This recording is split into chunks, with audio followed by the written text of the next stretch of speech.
We live in a very dangerous time for men. If they're accused of sex assault or rape, they're automatically assumed to be guilty. Whatever happened to due process and innocent until proven guilty? Out the window. But why? That's what we're going to talk about right now. We'll examine the ways that feminists have encouraged the disruption of due process. I ran into an excellent article on this topic provided by the Center for Prosecutor Integrity titled "Believe the Victim, the Transformation of Justice." This video will give you a summary of that article and some additional ideas. I'll leave a link in the low bar for the full article. But wait, before we go any farther, we know that not all accusations are true, right? Just a quick look at these gentlemen easily makes that point. These are all men who were falsely imprisoned for rape or sexual assault, many of whom for years. Turns out that the Innocent Project has rescued 353 cases of wrongful convictions, and 274 of those cases were men falsely accused of rape or sexual assault. That's about 77% of those who have been freed. Do we see a pattern here? It's also worth noting that less than 1% of those who were freed for wrongful convictions were women. That's with about 18% of the jail population being women. It seems clear that we're not as careful in convicting our men as we are with our women, and we are simply not very careful when it comes to rape. But why? One answer is, of course, gynocentrism, which defaults to protecting women and children at the expense of men. This is likely a part of the problem, but there's obviously much more. I think that the advent of the feminist-driven gynocentrism 2.0 has played a much larger role than most assume. And if you want to know what I mean by gynocentrism 2.0, you can check out a video linked in the upper right corner. The Center for Prosecutor Integrity paper starts by quoting Lewis Carroll. Today is literally, it's as if we're living in Alice in Wonderland. Watch this. "Let the jury consider their verdict," the king said for about the 20th time that day. No, said the queen. Sentence first, verdict afterwards. "Stuff and nonsense," said Alice loudly. "The idea of having the sentence first." Hold your tongue, said the queen, turning purple. "I won't," said Alice. Off with her head, the queen shouted at the top of her voice. Ah, the wonderful fantasy of Lewis Carroll and Alice's Adventures in Wonderland. Think about it. This Lewis Carroll zany world upside-down fantasy is now coming true. This is exactly what the feminists are telling us. Sentence first, verdict afterwards. Let's have a look. There are lots of women Me-Tooing these days, and good for them to speak up about possible past trauma, but there's another trauma that's running parallel that no one notices. That's the cultural assumption that all of the men who are being accused are guilty. All of them. Simply because a woman has accused them, they're thought to be guilty. The falsely accused men are alone in their awareness of this travesty. It's a good guess that they're trapped and left to face alone a great deal of trauma, undeserved judgment, and hatred. In some ways, this is standard gynocentric procedure, since the emotional pain of men is taboo and the emotional pain of women is a call to action. That is, people run from male emotional pain, but work to help the emotional pain of females. We see this in spades and amplified with the Me Too rush to judgment. But how did it get so bad? Enter the feminists who've proven over the years to be willing to ignore the pain of men. And just what did they do? Look no farther than the Violence Against Women Feminists. The Violence Against Women International folks have played a role in this. They wanted more rape convictions, so what did they do? They wrote a manual to instruct law enforcement how to treat the accusers. Can you guess what they told them? I bet you can. They focused on the idea of start by believing. They basically portrayed rape and sex assault accusers as needing to be believed at all costs, without exceptions. Involved police officers should start by believing women who claimed they were raped or sexually assaulted. Believe them no matter what. These feminists seem to be saying that the accusers didn't need an investigator who sought the truth. No, they actually need an understanding buddy. And the first thing the new buddy needed to do was to believe what they said, no matter what, just like a good friend. Hard to believe, right? When I read this, the first thing that popped in my mind was that the strategy didn't work out so great with Crystal Gail Mangum and the falsely accused Duke lacrosse boys. The faculty at Duke started by believing and kept believing, even though the accuser was a liar. Have a look at the Start By Believing website and what they tell law enforcement. This page has testimonials. Let's read one.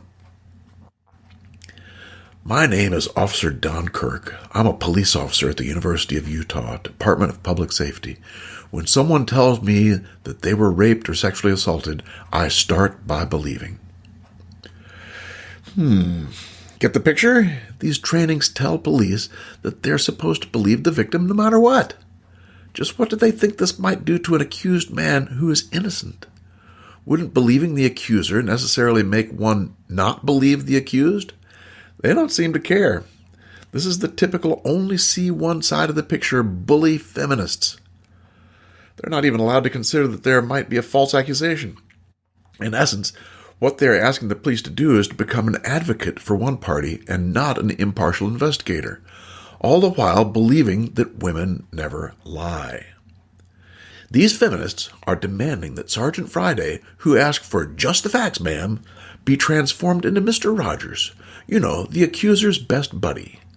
I liked Fred Rogers, but surely even Fred knew he was not suited to be a criminal investigator. This is something the feminists don't seem to care about. The accuser gets Fred, while the accused gets Sergeant Friday. An investigator doesn't pick sides. He gathers that data and lets the courts decide. But if he tells one party he believes them, what does that do to the other? Well, the other party must be guilty. English jurist Sir William Blackstone famously said in 1765 that it's better that 10 guilty men go free than one innocent man be wrongly convicted. Yeah. It seems that feminists are thinking just the opposite. It's better to see 10 innocent men jailed than to let one guilty man go free. It's worth noting that this hateful stuff doesn't talk about complainants or accusers. It only talks about victims. It veers away from the typical vocabulary of investigations. Here's what the Center for Prosecutor Integrity article has to say about this. The pro-conviction, pro-victim orientation of EVAWI's 2006 manual and other documents is evident in their choice of terminology. The words alleged, complainant, or accuser never appear. In contrast, victim appears literally hundreds of times. In 2011, they started the Start By Believing campaign funded by millions of dollars of grants, that is, taxpayer money from the Violence Against Women folks. They used this campaign to do workshops and spread this philosophy to law enforcement and other professionals such as detectives, criminal investigators, and even college administrators. What did they train them to do? They trained them to believe the accuser, no matter what. Believe the victim. So the VAWA folks are asking us to ignore the possibility of women lying and false accusing when science has shown us clearly that women do sometimes lie.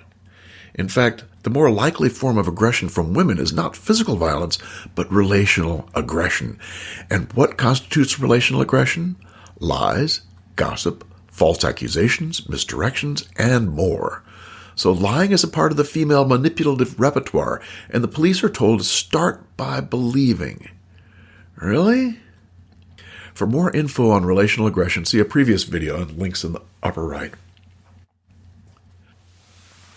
Another part of their philosophy is to demand that officers carry out what they call trauma-informed investigations.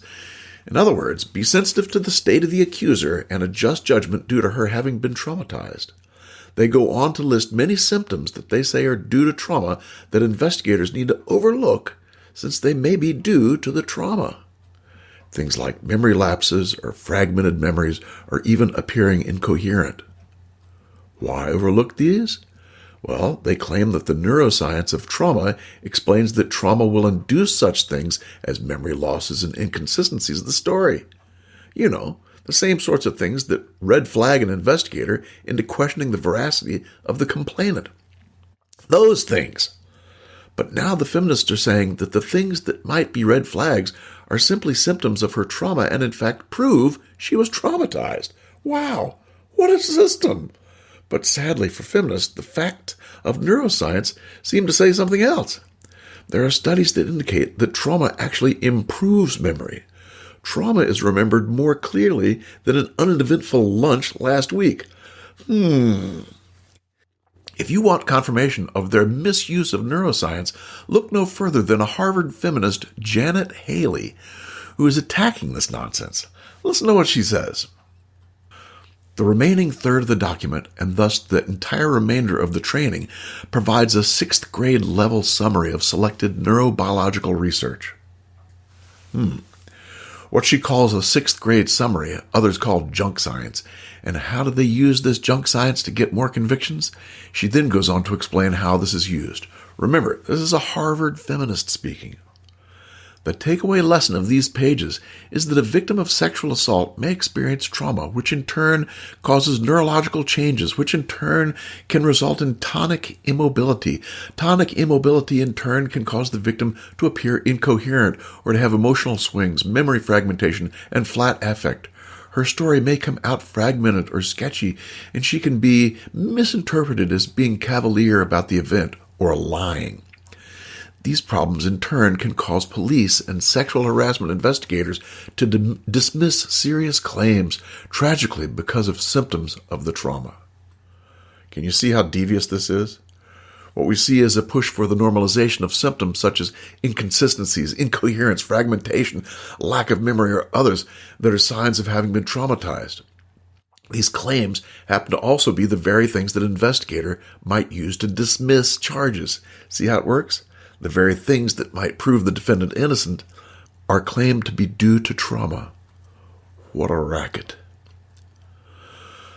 So far, we have that you must believe the victim, and now that you must believe her even if she says things that indicate she's not telling the truth. What, oh what could the last section be? Oh boy. The third wave of this zany propaganda is that investigations need to be victim-centered. What they mean by this is that they believe the victim needs to have more control over the investigation and have input over what needs to be discussed and when. Mind-blowing idea. Imagine it was the other way around. Believing the accused, no matter what. Ignore his inconsistencies. Give the accused more say in the way investigations unfold. Oh boy, it's easy to see the preposterous nature of always believing one side when we suggest to only believe the accused. No one would buy that, and all would protest loudly. But the other way, and people cheer and sign on and take the pledge. Yes, these folks have been getting law enforcement to pledge that they will start by believing. These bullies are more than happy to force investigators to become a one-sided advocate to the complainant and to ignore inconsistencies while they crap on the accused. Can you see how for years these zealots have been pushing the idea that accusers never lie, and if you have the audacity to think they might be lying, you're a real scumbag misogynist. They've been working the public, the police, our universities, and the court system to subvert our system of justice. The most infuriating aspect of this is they're doing this with taxpayer money, your money, my money. Where is the oversight? It's blatantly obvious that they're defying our Constitution and our system of justice. Where are those who are willing to say no to these bigots? If we're going to give an advocate to one side of a criminal investigation, it seems only fair that we do the same for the other. How many accused men could really use an advocate? But that will never happen in our one-sided hateful system that allows the accuser to be protected with anonymity while the accused is dangled in front of a hungry press that sells more papers by condemning and ridiculing an accused man. Wouldn't it be more fair to give both accused and accuser anonymity? Not the way the world works now, no sir. I don't really mind family members, friends, or therapists to take on the start by believing support. That's fine, and needed in some ways by both the accuser and the accused. But where we need to draw the line is when we try to influence criminal investigations with ideological propaganda. That's way out of line and in need of immediate correction. And the last word goes to Superior Court Justice Anne Malloy, who articulately summed up this whole situation. Here's what she says. Although the slogan, "Believe the victim," has become popularized of late, it has no place in a criminal trial. To approach a trial with the assumption that the complainant is telling the truth is the equivalent of imposing a presumption of guilt on the person accused of sexual assault and then placing a burden on him to prove his innocence. That's antithetical to the fundamental principles of justice enshrined in our Constitution and the values underlying our free and democratic society. Well said, Your Honor. I hope you'll all come and join us on Patreon, where we're starting to meet in video hangouts. All Men Are Good videos now go to Patreon first for review, feedback, and suggestions before being finalized for YouTube. We could use your input if you're interested. Special thanks to Jay, Paul, and Peter for their helpful feedback on this one. Come and join us. Let's not forget, men are good, as are you. Like, comment, subscribe, and hit that dang notification bell. We'll see you.